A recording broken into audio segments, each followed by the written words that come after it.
Hello friends, I am C Vardhamanda. ध्यान से सुनना सर, मस्त है। जीएसटी का अपन डिस्क्रिप्टिव पार्ट कंप्लीट करते हैं। इसके बाद हमारा जो जनवरी वालों के लिए जो सेकेंड वाली एमटीपी आई थी वो पूरी सॉल्व हो जाएगी। इससे पहले मैंने इनकम टैक्स का पार्ट करवा दिया, जीएसटी का एमसीक्यू वाला पार्ट करवा दिया। ठीक है, डिस्क्रिप्टिव वाला पार्ट बचा हुआ था, वो डिस्क्रिप्टिव वाला पार्ट कंप्लीट करते हैं। इसके बाद आप लोगों के लिए कुछ इंपॉर्टेंट वीडियोस आने वाली है, जैसे कि एक तो 15 मिनट्स जो एग्जाम में रीडिंग टाइम मिलता है टेक्स्ट के पेपर में, उसको कैसे मैनेज करना, 1.5 डेज में क्या स्ट्रैटेजी होनी चाहिए पढ़ने की। ठीक है, और टैक्स का पेपर अटेंड करने की टेक्निक क्या होनी चाहिए, क्या गलती नहीं करना है हमें टैक्स के पेपर में। ऐसे कई सारी वीडियोस आने वाली है, तो तैयार है ना? लाइक करना और फ्रेंड्स को शेयर करना। ठीक है, चल अभी अपन टाइम वेस्ट नहीं करते, अभी अपन स्टार्ट करते हैं जीएसटी का डिस्क्रिप्टिव क्वेश्चन। जब डिस्क्रिप्टिव क्वेश्चन या कोई भी क्वेश्चन जीएसटी में पढ़ो या इनकम टैक्स में पढ़ो, मैंने आपको पहले भी टेक्निक सिखाई है। पहले क्या करा करो, नीचे आगे पढ़ा करो वो हमें बोल क्या रहा है। तो देखो क्वेश्चन क्या बोलता है, you are required to calculate the amount of net GST liability payable in cash by Ashima limited for the month of January 2024। Brief notes for the treatment given for each item should form part of the answer. ठीक है भाई, चलो तो अब अपन क्या करते हैं, एक एक चीज देखना स्टार्ट करते हैं। Let's start. देखो डिस्क्रिप्टिव क्वेश्चन है, क्वाइट बड़ा क्वेश्चन होता है सर ये। इसको पढ़ते टाइम ट्रीटमेंट करना, और पढ़ते पढ़ते ही ट्रीटमेंट करना चाहिए, क्योंकि मैं आपको बता रहा हूँ आपके पास एग्जाम में इतना टाइम नहीं होगा कि आप पूरा एक बार क्वेश्चन पढ़ लो फिर क्या बोलते हैं ये वापस पढ़ लो। ये जो 15 मिनट्स रीडिंग टाइम मिलता है ना, उसमें अगर आपने ये क्वेश्चन पहले पढ़ लिया तो आपको एडजस्टमेंट समझ आ जाएंगे कौन से कहाँ पर है सर। नहीं तो क्या होगा, जब आप सॉल्व करते रहोगे तो आप ऐसा मत करने जाना कि क्वेश्चन पहले पूरा पढ़ लें फिर वापस पूरा ट्रीटमेंट के लिए वापस पढ़ें, तो उसमें टाइम डबल चल जाएगा। तो जो 15 मिनट्स रीडिंग टाइम है ना, उसको बहुत सही तरीके से मैनेज करना जरूरी है, वो मैं आपको बताऊंगा, वो मैं आपको समझाऊंगा। ठीक, लेट्स स्टार्ट, टाइम वेस्ट नहीं करते। देखो Ashima Ashima Ashima limited registered dealer इन पटना। भाई देखो, पहली बात तो ये रजिस्टर्ड डीलर है, वो भी पटना की है, Bihar. Is engage in various types of supplies. The company provide the following details for the month of January 2024। Sir month तो जनवरी बहुत काम का है, जीएसटी में हमेशा ना मंथ बहुत काम का होता है सर, क्योंकि हमें चेक करना होता है उस मंथ से रिलेटेड लाइबिलिटी है कि नहीं सर। ठीक है, तो देखो सीरियल नंबर पर्टिकुलर दिया हुआ है, आउटवर्ड सप्लाई ऑफ गुड्स दिया हुआ है। एक काम करते हैं, फॉर्मेट ड्रॉ करते हैं, साथ साथ बनाना चालू करते हैं, अदरवाइज तो बहुत लंबा हो जाएगा, बहुत ज़्यादा टाइम चल जाएगा। और साथ साथ बनाएंगे तो ये चीज़ें साथ साथ सॉल्व भी हो जाएगी। ठीक है, चलो देखो यहाँ पर अपन सबसे पहले देखो, अब एक सबसे बड़ी गलती जो स्टूडेंट बहुत सारे मेरे को पेपर्स भेजे थे, मैंने उनका पेपर्स चेक किया, मुझे बहुत सारे लोगों का पेपर देखने के बाद ना एक मिस्टेक समझ आई है, जो स्टूडेंट कॉमन है, जो सब कर ही रहे। सर स्टार्टिंग में आप लिखते ही नहीं हो computation of net GST payable in cash for the of the Ashima limited, ऐसे करके लिखते ही नहीं हो सर। अगर आप स्टार्टिंग में नहीं लिखोगे तो एग्जामिनर को क्या पता क्या कर रहे हो, फिर वो फॉर्मेट के मार्क्स काटता है सर। तो ये सब छोटी छोटी चीजें जिसको ध्यान दिया करो सर। ठीक है, तो अभी तो अपन स्टार्ट करते हैं। ठीक है, ये पहले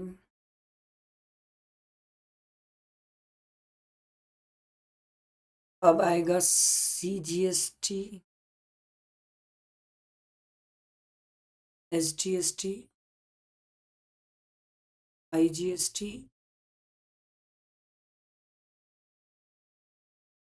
फिर आएगा वैल्यू। ठीक है, यहाँ आएगा पर्टिकुलर्स, यहाँ है वैल्यू।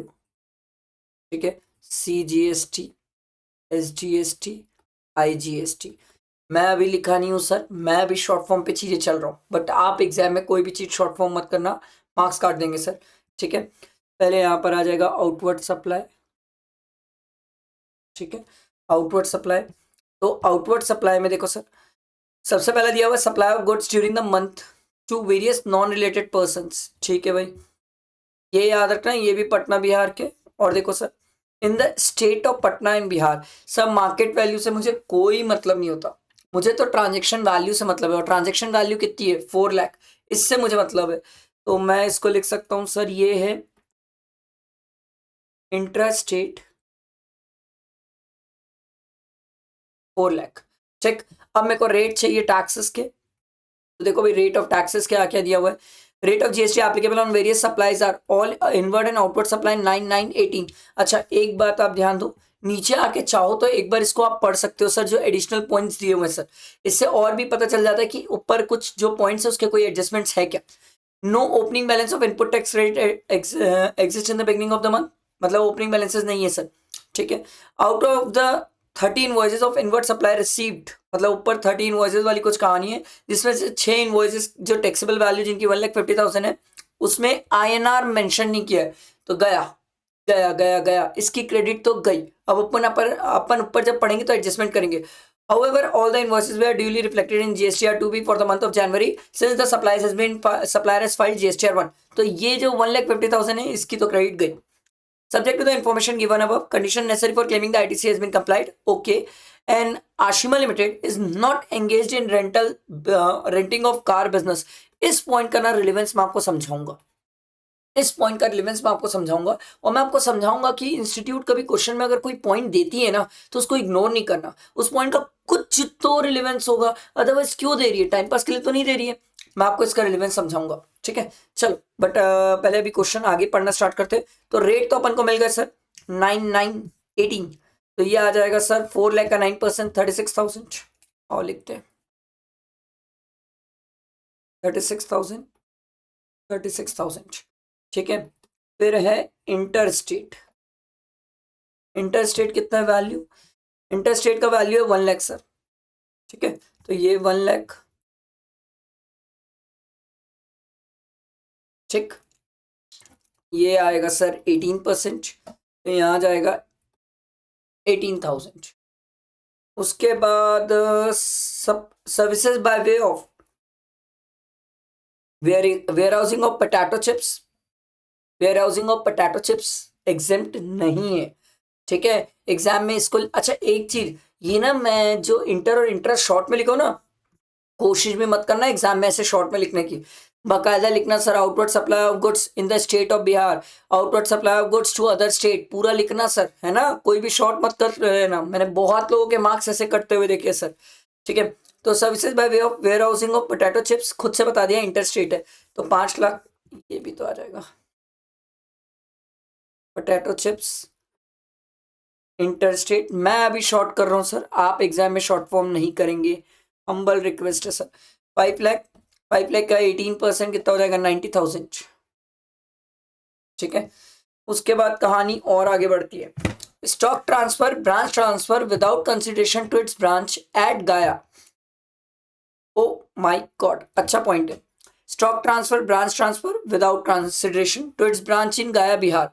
तो बिहार से कहानी बिहार में ही चली सर, ब्रांच है separate GSTN number, thank you, अच्छा हुआ ब्रांच के पास सेपरेट GSTN नंबर है, सेपरेट GSTN नंबर है इसीलिए अपन उसको सेपरेट ट्रीट करेंगे सर।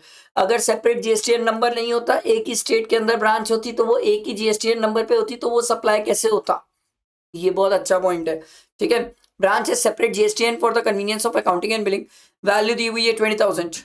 तो सर देखो stock transfer, branch transfer 20,000 intra state, यहाँ लिख लेता हूँ, स्टॉक ट्रांसफर या फिर ब्रांच ट्रांसफर बोल लो, वैल्यू है 20,000, ठीक है। GST 18%, GST 18% कितना आ जाएगा सर, एक मिनट, इंटर है कि इंट्रा है, इंट्रा है, सॉरी मैं डैश डैश क्यों कर दिया।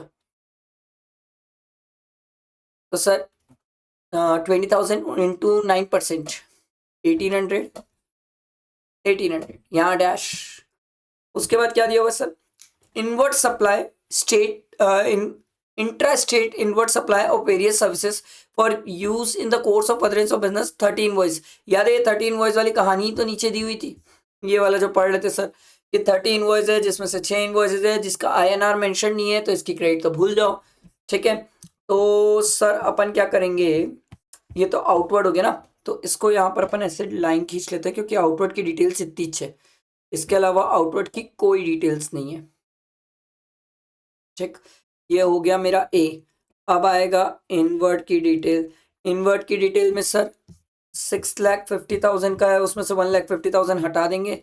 ये भी इंटर है कि इंट्रा है भैया, ये है इंट्रा, तो ये इनवर्ट, इनवर्ट में इंट्रा, इंट्रा में 6 लाख तो नहीं आएगा, 5 लाख आएगा सर, ठीक है। और 5 लाख का 9% 45,000, 45,000 और यहाँ डैश। आगे बढ़ते हैं सर, और कुछ दिया हुआ है क्या, all the amounts above are exclusive of taxes, ठीक है भाई। डी वाला पॉइंट देखो, during the course of arranging and filing documents the accountant of Ashima limited observe that an invoice for the ₹30,000 dated on 2nd of December was omitted to be recorded in the books of accounts and no payment was made against the same till the end of the January 2024. This invoice was issued by Mr. Suhas of Patna, from whom Aisha Limited has taken car on rental basis. Sir अगर आपको याद आ रहा हो तो renting of motor vehicle, ठीक है, तो renting of motor vehicle में फॉरवर्ड चार्ज भी था, रिवर्स चार्ज भी था। अब यहाँ पर जो है सुहास इंडिविजुअल है और जिसको कार रेंट पे दिया वो आशिमा लिमिटेड है। आशिमा लिमिटेड बॉडी कॉर्पोरेट है, इंडिविजुअल ने बॉडी कॉर्पोरेट को सर कार रेंटिंग पे दी है। तो उस केस में अगर आपको याद हो तो सर रिवर्स चार्ज की कहानी थी। पहले तो ये क्लियर होना चाहिए, ये याद आना चाहिए सर कि रेंटल सर्विसेज पे रिवर्स चार्ज था। मैंने आपको एक मस्त वाली बात बताता हूँ, रिवर्स चार्ज के जितने भी आइटम्स दिए हुए हैं आपको याद होना चाहिए, और रिवर्स चार्ज के उन आइटम्स में से कहीं पर भी कोई भी क्वेश्चन में उसका नाम दिख जाना तो रिवर्स चार्ज सोचना वहां पर, क्योंकि रिवर्स चार्ज एग्जाम में कभी बोलता थोड़ी कि यहाँ जाके सोच भाई रिवर्स चार्ज, यहाँ जाके सोच। हमें खुद से ध्यान रखना होता है रिवर्स चार्ज कहाँ सोचना है। तो मेरे हिसाब से ये बात ध्यान रखने वाली बात है कि आपको रिवर्स चार्ज कहाँ सोचना है, ठीक है। तो मैं तो रेंटल देखा कार में, तो मैंने दिमाग में लगाया यार साला रिवर्स चार्ज वाली बातें आने वाली है सर, ठीक है। अब रिवर्स चार्ज की जब बात आती है तो हमने रिवर्स चार्ज में क्या बोला था सर, रिवर्स चार्ज में लाइबिलिटी है आशिमा लिमिटेड की, ठीक है भाई, हम तो बना भी आशिमा लिमिटेड का ही रहे, उससे दिक्कत नहीं है सर। पर दिक्कत ये है सर कि इनवॉइस कब इशू हुआ है सर, 2 दिसंबर को। आपके दिमाग में आना चाहिए सर हम कहानी कब की लेके चल रहे हैं, जनवरी की। ये इनवॉइस कब इशू हुआ है, दिसंबर की। तो एक स्टूडेंट बोला वाह ये तो दिसंबर का है तो इस मंथ से रिलेट ही नहीं करता तो हमें ध्यान देना ही नहीं है। नहीं सर, ऐसा कभी नहीं सोचना। आपका सोचने का तरीका ये होना चाहिए सर कि रिवर्स चार्ज की बात है सर, आपको इनवॉइस की डेट पहले ही दे दिया है, पेमेंट वगैरह की तो कुछ बात ही नहीं हुई है, तो हम एक बात सीख के आए सर। रिवर्स चार्ज के केस में टाइम ऑफ सप्लाई जब हम निकालने जाते हैं तो टाइम ऑफ सप्लाई निकालने के लिए फॉर्मूला ये होता है सर, सिंपल है। इनवॉइस में आप 60 डेज ऐड करो, 60 डेज ऐड करने के बाद जो 61st डे आएगा, ठीक है, और डेट ऑफ पेमेंट दोनों में विच एवर इज अर्लियर। अब पेमेंट तो यहाँ हुई नहीं है तो जो 61st डे है वही मेरा टाइम ऑफ सप्लाई है। किस्मत से इस क्वेश्चन में जनवरी में 61st डे फॉल नहीं करेगा, मैं बता रहा हूँ सर नहीं आएगा, आप कैलकुलेट कर लेना, आएगा ही नहीं। दिसंबर में आपने 2 दिन तो गवा दिया, तो दिसंबर में आपके पास बच गए 29 डेज, जनवरी के हो गए 31, तो जनवरी में 31 और 29 कितने हो गए 60, और 61st डे कब आ जाएगा, 1 फेब को आ जाएगा, बच गए आप। अगर धोखे से 61st डे जनवरी में फॉल करता ना सर तो इस पॉइंट का रिलेवेंस बनता, फिर इस ट्रांजेक्शन का अपन ट्रीटमेंट करते हैं और रिवर्स चार्ज वाला ट्रीटमेंट करते हैं। बच गए, यहाँ अपन को नहीं करना पड़ा। बट देखो मैं यहाँ बैठा हूँ, मैं आपको हर चीज इसलिए समझा रहा हूँ, दिस इज लास्ट, आप ये चीजें समझो। आपको एग्जाम देना है, आपको याद रखना है कि हमें रिवर्स चार्ज कब सोचना है, कैसे सोचना है, किस तरीके से सोचना है। और अगर रिवर्स चार्ज सोच रहे हैं और डेट दे रहे हैं इनवॉइस की तो कुछ तो रिलेवेंस होगा। पागल तोड़ी के फालतू में जबरदस्ती डेट दिए जा रहा है मेरे को, और वो भी दिसंबर की डेट दे रहे हैं जबकि मैं जनवरी का निकालने बैठा हूँ। तो प्लीज ये थॉट प्रोसेस रखना। एट द एंड कंक्लूजन ये है कि इस पॉइंट का ट्रीटमेंट अभी कुछ है ही नहीं, क्योंकि ये फैब की कहानी है और हम अभी जनवरी का बना रहे हैं। But please we are not restricted to only this question. हम अपने दिमाग को इस क्वेश्चन के लिए नहीं रोक रहे, हम अपने दिमाग को आगे फर्दर कोई भी आए बाय चीजें है उसके लिए भी तैयार कर रहे हैं। आई होप मेरी बातें आप समझे होगे सर, ठीक है। इसके बाद रेट वगैरह दिया हुआ है और नीचे का पॉइंट आप पढ़ लिए थे। अब देखो अब ये मैं आपको पॉइंट का रिलेवेंस समझाता हूँ। ये वाला जो पॉइंट था, Ashima limited is not engage in the business of renting of car business. Sir अब इस पॉइंट का क्या रिलेवेंस बना, आप तो बोले थे सर ये पॉइंट बहुत अच्छा है, इसका रिलेवेंस है, हाँ है। अब कैसे इसका रिलेवेंस है ध्यान से सुनो। अगर ये आशिमा लिमिटेड भी रेंटिंग ऑफ कार के बिजनेस में होता तो उस केस में क्या होता sir, renting of motor vehicle. पहले तो मोटर व्हीकल से रिलेटेड, पहले तो आप ये समझो कि मोटर व्हीकल से रिलेटेड जो होता है वो ब्लॉक होती है क्रेडिट, क्योंकि सेक्शन 17(5) बीच में आता है और सेक्शन 17(5) ये बोलता है भैया मैं तो ब्लॉक करके रखा हूं मोटर व्हीकल को। पर उसमें ये भी बोलता है सर कि कुछ केसेस है जहां मैं आपको क्रेडिट दे दूंगा, जहां पे वन ऑफ द केस था कि कोई person similar line of business में हो।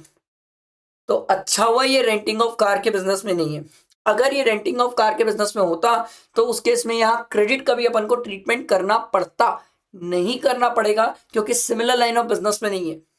आई होप मेरी बात समझ आ रही होगी, आप ये चीज समझो। सर आप एक बात दिमाग में बैठा लो, कोई भी पॉइंट जो वो आपको एग्जाम में देगा उसका कुछ ना कुछ तो रिलेवेंस होगा, फालतू नहीं देते वो कोई पॉइंट्स, आपको एक मिनट रुक के पेशेंटली सोचना होगा, कहीं ना कहीं उसकी कनेक्टिविटी है। समझ आया? बैठा दिमाग में? इस क्वेश्चन में मेरे उम्मीद से और कुछ तो है नहीं, बस इतना ही था। अब ये क्वेश्चन बन जाएगा सर, इस क्वेश्चन में और कुछ बचा नहीं है, तो अब अपन ट्रीटमेंट फटाफट कर लेते हैं सर। एक बार टोटल करते हैं। 36,000 मतलब ये 37,800 हो जाएगा, ये भी 37,800 हो जाएगा, और ये हो जाएगा कितना हो जाएगा, ये हो जाएगा सर 1,08,000। ठीक है, इसके बाद हमारे पास क्रेडिट पड़ी हुई है सर 45,000 की, 45,000 की और डैश। ठीक है, तो ये हम क्रेडिट है सर, ये क्रेडिट को हम क्या एडजस्ट कर सकते हैं? यस कर सकते हैं, तो ये क्रेडिट हम एडजस्ट कर लेंगे।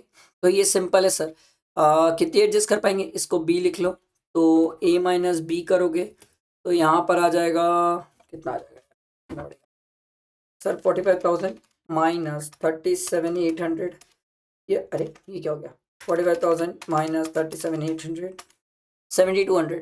सर यहाँ पर हमारे पास 7,200 की क्रेडिट बची है, यहाँ भी 7,200 की क्रेडिट बची है, और यहाँ तो हमारा पेबल निकल रहा है सर 1,08,000, तो हम यहाँ पर एडजस्ट कर लेंगे सर। ठीक है, ये एडजस्ट करेंगे तो हमारा नेट जीएसटी पेबल आ जाएगा। ठीक है, ये तो मेरे ख्याल से आप निकाल लोगे, 1,08,000 माइनस 7,200 माइनस 7,200, ये आ रहा है 93,600। समझ आया? ये सिंपल, ये वाला पार्ट टफ नहीं था सर, ये वाला पार्ट टफ नहीं था, कैलकुलेशन वाला पार्ट तो आप भी कर लोगे। इंपॉर्टेंट मेरे को जो कंसेप्ट समझाना था वो कंसेप्ट आपका समझना इंपॉर्टेंट था। आई होप सबको समझ आया होगा और दिमाग में बैठा होगा। ठीक है, चलो आगे देखो, बी वाला पार्ट देखो। देखो बी वाला क्वेश्चन क्या बोलता है, नीचे आके पहले पढ़ो क्या बोलता है। Determine the value of taxable supply made by Shri Narayan private limited to Shri Ram private limited. ठीक है भाई, Sri Narayan Private Limited, a registered supplier, furnishes the following information relating to the goods sold by it to Sri Ram Private Limited. देखो भाई, price of the goods excluding taxes and other charges as mentioned in 3rd, 5th and 6th.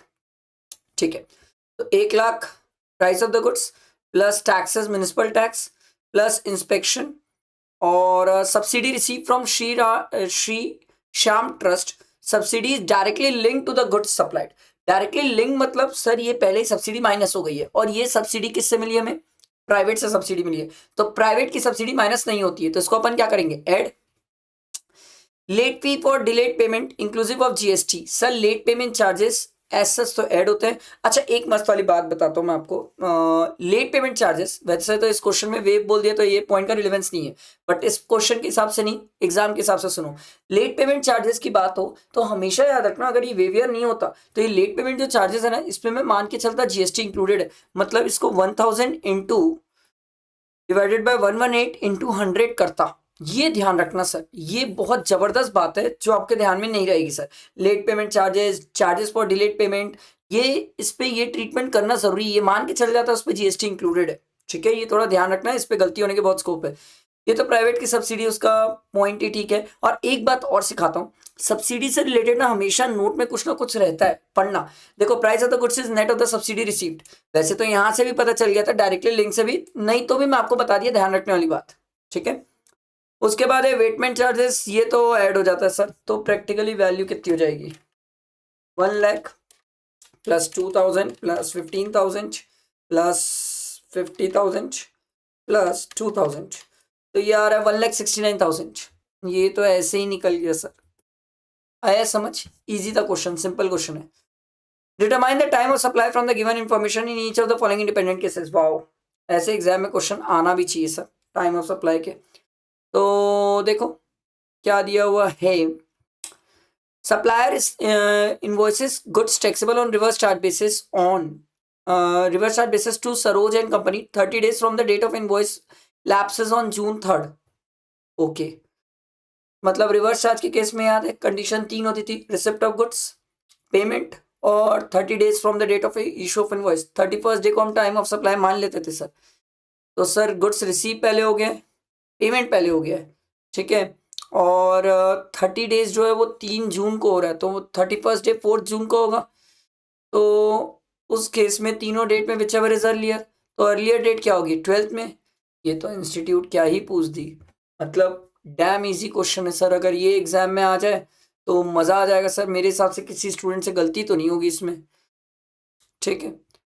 Supplier invoices goods taxable on reverse charge basis to durable and company. 30 days from the date of issue of invoice lapses on June 3rd. Sir ये तो same type का question है, ये तो same हो गया sir. ऊपर जो था सेम हो गया, कुछ तो चेंज होना था, कुछ तो चेंज होना था। ये सेम सेम कैसे दे दी इंस्टीट्यूट? मुझे ऐसा लगता है कुछ गड़बड़ है, मुझे ऐसा लगता है। जहां तक अब देखो, अगर सेम है तो फिर आंसर भी सेम ही चल जाएगा, उसमें तो कोई दिक्कत आने वाली बात नहीं है। मेरे को जो लगता है इंस्टीट्यूट ने कुछ तो गड़बड़ किया है इस क्वेश्चन में, नहीं तो ये इतना सेम सेम कैसे दे देगी सर। सेम गुड्स का भी सेम, सर्विसेज का भी सेम, मतलब ऐसे तो नहीं होगा। कुछ तो है, कुछ तो है, पता नहीं। क्योंकि मेरे हिसाब से जब ये इंस्टीट्यूट ने क्वेश्चन पहले भी पूछा था तो ये मई को चेंज करके यहाँ पर जून कर दिया था, ठीक है। और जून करके इसको इंस्टीट्यूट ने सॉल्व कराया था और फिर डिफरेंट आंसर लाया था। तो मेरे हिसाब से शायद कुछ गड़बड़ होगा, प्रिंटिंग मिस्टेक होगी शायद, शायद, ठीक है। बट इजी क्वेश्चन है सर, टाइम ऑफ सप्लाई का क्वेश्चन है, वही जो ऊपर कंडीशन पड़े वही सेम कंडीशन है सर। अगला देखो, examine whether the following activity would amount to supply under section 7। Wow, institute ऐसे क्वेश्चन एग्जाम में पूछ दे तो बच्चा रैंक लाए। रिमझिम manufacture with schedule 1। Rimjhim manufacture have a factory in Delhi and a depot in Mumbai. क्या इसको सप्लाई मानेंगे? यस सर, क्योंकि वो रजिस्टर्ड है रिस्पेक्टिव स्टेट्स में। ये तो हम पढ़े सर, ये बहुत बार पढ़ चुके हैं, एकदम सिंपल है। शेड्यूल 1 के हिसाब से विदाउट कंसिडरेशन भी सप्लाई माना जाता है। Mohan is an architect in Chennai. His brother, who is settled in London, is a well-known lawyer. Mohan has taken legal advice from him free of cost with regard to his family dispute. Sir import of service में हमने simple इतना पढ़ा था कि अगर import of service है without consideration है तो दो बातें चेक की जाएगी। सबसे पहला, इन द कोर्स और फर्दरेंस ऑफ बिजनेस है कि नहीं। मैं बोला पागल है क्या, फैमिली डिस्प्यूट है, नहीं है। दूसरा पॉइंट होता था रिलेटेड या डिस्टिंक्ट पर्सन होना चाहिए, तो ये तो रिलेटेड में भी नहीं आएगा क्योंकि उसका ब्रदर पहले ही सेटल्ड है, वेल सेटल्ड है, तो उस पर डिपेंडेंट ही कहाँ हुआ, तो वो रिलेटेड पर्सन की कैटेगरी में भी नहीं गया। तो सर फिर उस केस में सप्लाई कैसे होगा, तो ये सप्लाई नहीं होगा। समझ आया मेरे हिसाब से। तो सर ये इजी क्वेश्चन था, ठीक है। और थर्ड का देखते हैं, देखो और नीचे पहले क्वेश्चन पढ़ते हैं। नीचे क्वेश्चन क्या बोल रहा है, examine whether the tax invoice has been issued within the time prescribed under law.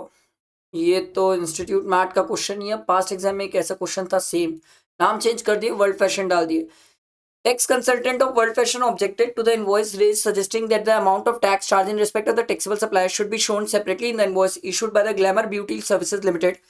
However, Glamour Beauty Services Limited contended that there is no mandatory requirement of showing tax components separately in the invoice. You are required to examine the validity of the objection raised by the tax consultant of World Fashion. देखो ऊपर वाला ना भी पढ़ो तो मुझे नीचे वाले का तो पता है कि सर टैक्स में को सेपरेटली शो करना ही पड़ता है। तो जो टैक्स कंसल्टेंट जो बोल रहा है कि सर क्या बोलते हैं ये अलग से शो करना पड़ता है, वो सही है, परफेक्टली सही है, ठीक है।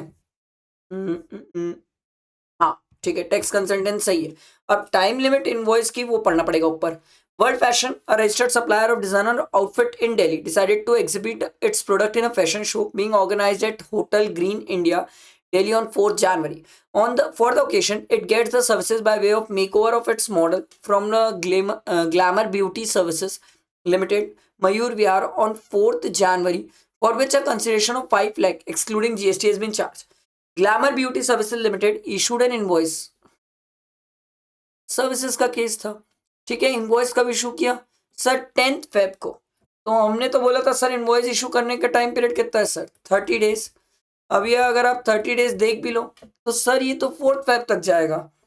कहाँ चले गए सर ये 10th फेब तक। सर ये 10th फेब तो लेट हो गए सर। तो आपसे पूछे सर टाइम सही है कि नहीं, टाइम टैक्स इनवॉइस सही टाइम की लिमिट के अंदर इशू हुआ है कि नहीं, नहीं हुआ है, क्योंकि 30 डेज का ही टाइम पीरियड होता है। आपको मैं एक मस्त वाली बात सिखाता हूँ, इस क्वेश्चन में तो इसका रिलेवेंस नहीं है, ठीक है, नहीं बोला ठीक है।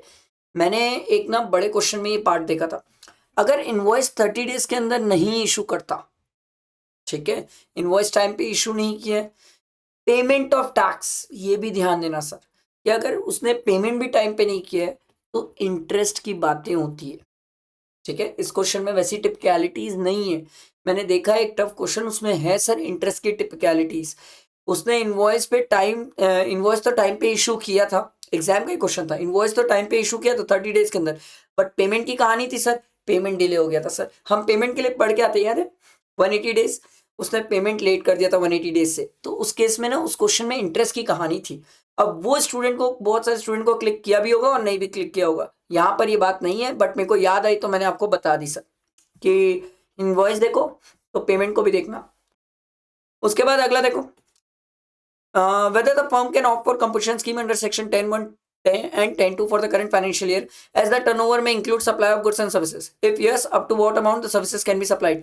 ये तो हम पढ़ के आए हैं सर, इस सर सर्विसेज हम कितनी दे सकते हैं सर, प्रीसीडिंग फाइनेंशियल ईयर के टर्नओवर का 10% और 5 लाख दोनों में whichever is higher उतनी सर्विसेज दे सकते हैं। और Balaji electronics registered dealer is supplying all types of electronic appliances in the state of Karnataka. It's aggregate turnover in the preceding financial year by way of supply of appliances is 120 lakh. Wow, ये आराम से compulsion scheme ले सकता है क्योंकि 150 लाख से ज्यादा नहीं है सर। सिंपल था, ये तो सिंपल था। What is the place of supply for mobile connection, can it be a location of supplier? ओ भाई, मोबाइल कनेक्शन के केस में तो पोस्टपेड प्रीपेड सब आता है सर, पोस्टपेड प्रीपेड, ये तो बड़ा लंबा जाएगा लिखने में सर, ये बहुत लंबा है, थ्योरी क्वेश्चन है सर, ठीक है, ये आप पढ़ेंगे सर। अगला देखो, what will be the place of supply of services provided by an agent management event management company for organising a sporting event for a sports federation which is held in multiple states. अगर recipient registered है तो place of such person, अगर recipient registered नहीं है तो जहां पर event held हो रहा है, अब यहाँ तो मल्टीपल स्टेट्स में हेल्ड हो रहा है तो मल्टीपल स्टेट्स में प्लेस ऑफ सप्लाई होगा, आपको प्रोपोर्शनेट करना पड़ेगा सर। आया समझ? मेरे हिसाब से तो इसके बदले एक स्टूडेंट को ये लिख लेना चाहिए, ये ज़्यादा छोटा रहेगा लिखने में और आसान रहेगा, ये बहुत बड़ा जाएगा sir, postpaid prepaid. What are the documents and devices to be carried by a person in charge of convenience under? ये तो सर ये तो थ्योरी क्वेश्चन है, ये थ्योरी क्वेश्चन मैं एक्सपेक्ट करता हूँ ई वे बिल का, आप खुद करेंगे सर, ठीक है।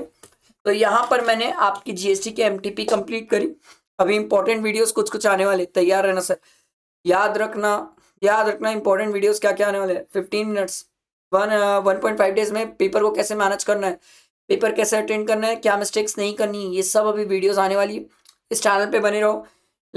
मैराथन्स वगैरह डल गए, रिविजन लेक्चर्स डल रहे हैं, हर संडे और वेडनेसडे रिविजन लेक्चर्स रहते हैं, जीएसटी के चल रहे हैं, वो तो चल ही रहा है, देख लो, ठीक है। टोटल इनकम के क्वेश्चन इनकम टैक्स के चल रहे हैं, वो चीज़ भी आप कवर कर सकते हो। तो बहुत सारी चीज़ें इस चैनल पे, सब चीज़ एमसीक्यू केस सिनेरियो सब डल चुके हैं, तो आप देखो, बैठ के पढ़ो, कवर अप करो, यही सब चीज़ कवर हो जाएगी, आपको कहीं टैक्स के लिए इधर उधर जाने की जरूरत ही नहीं पड़ेगी। आई होप चीज़ें समझ आई होगी, लाइक करना, फ्रेंड्स को शेयर करना, ठीक है। चलो, थैंक यू।